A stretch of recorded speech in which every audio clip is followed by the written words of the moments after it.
You can't imagine how easy to install the flower wall. 5 steps in 3 minutes to help you save 70% cost. 1. Open the box, take out the flower wall and tile it on the ground.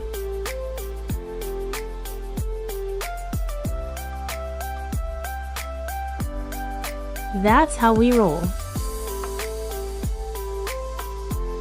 2. Install the holder.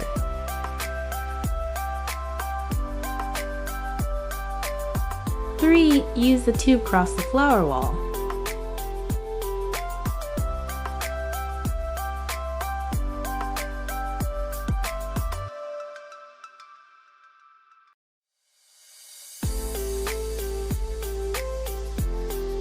4. Pull it on and set up.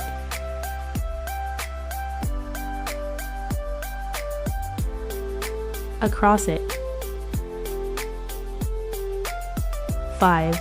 Stick it on. Finish. Let it breathe and dance with you.